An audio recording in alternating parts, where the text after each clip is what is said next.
friends, Running Kimono here. I hope you're all doing good this morning, and I'm going to talk about a subject that I think is on probably a lot of your minds, and it could be a subject that a lot of you probably don't even want to hear about. And you're here to learn how to save money and the best deals at Walgreens and so on and so forth. But I think this is at the forefront of a lot of our minds. And what is the workaround of couponing when gas is almost $4 or $8 a gallon? That's the question. Is it still worth it to get out to the store when products are 75 to 90% off, say at the Home Depot or Family Dollar, as we've seen in the last week? My personal answer is absolutely yes, but you have to do it smartly. And what does she mean by that? Um, what I mean is figuring out if you have like to go to the grocery store and do a bank errand or maybe pick up a curbside order at Walgreens. You do it all in one trip.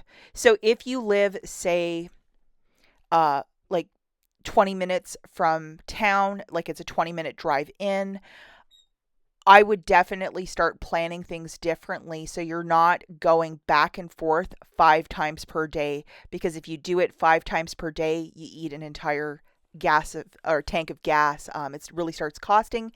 But if you can plan it out in a smart way and you are driving by the Home Depot or Family Dollar or your Walgreens after work, or when you're going to work or dropping your kid off to school or whatever it might be, that might be a smarter way around it so you're not expending so much gasoline, because that's what's really going to start costing. And the bigger picture of this is the fact that diesel has increased so much. I really think that it's really going to hurt the truck industry, especially if this goes on through the summer. Cost of goods will probably increase. And nobody's really talking about this, but we went through this during COVID and in 2022. Yeah, the cost of some goods that get trucked from California to Michigan, it did increase. And we all saw that, and it wasn't the greatest thing. And if this goes on longer and we're just told to deal with it, it does cost. So I took the liberties, guys, to write up a little list because I know a lot of you work better off of a list.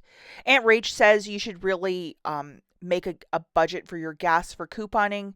Again, if you're driving those penny hauls where you're driving 400 miles to go to every store to look for calendars. Maybe this is the year that you skip for that penny haul. It's just not worth it. And I would really try to consolidate your trips. So say you have to drop your kids off at school, go to the grocery store, go pick up a prescription, whatever it is, try to put your couponing in that, or stick to curbside shopping at Walgreens so you could be super intentional that you're going to go there, come back. You don't have to go to the store all those times and do multiple trips. And maybe if you have a very large stockpile, you're only going to be going out and couponing maybe once or twice a week, which is like a-okay, especially if you have a large stockpile. It's also a time where it's okay to say no. So if you have somebody that's always just buzzing around your house looking for a free Tide or free this or free that, your husband's best friend who's just always looking for a free handout, rarely, barely says thank you, doesn't offer you as much as $1, but always wants something for free. I think we all know that story, especially if you have a larger stockpile. It's okay to say no right now. We don't get this stuff for free. So if you want to say no, that's fine. I think your elderly parents or grandparents that you help out, that's a different story. But just somebody who shows up always looking for a free handout, the word no is quite powerful. I would have 6 to 12 months of stockpile of what your family specifically uses. And with that, do an inventory. Make sure you're organized and you have a little pad of paper so you know exactly what you have. Meaning, if you need to run out for toothpaste again, maybe this is the week that you say no and you just pass on it. And if you're a reseller, I would maybe slow down, if not stop, because we do not know what these prices will be 2 months from now. So you might not want to resell all your Tide this week. And items that I'm specifically stocking up on are paper and food. Paper meaning toilet paper towels. I'm also stocking up on feminine care, if you need diapers, those types of paper, and non-perishable foods, so I am ready and covered in case something happens. And if nothing happens, hey, I have some food in my basement for the next 6 to 12 months, and that's okay.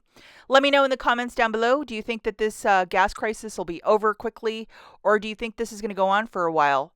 I'm thinking it's going to go on for a while. That's why I'm trying to get prepared. That's it for this video, guys. As always, thanks for watching. Be smart out there.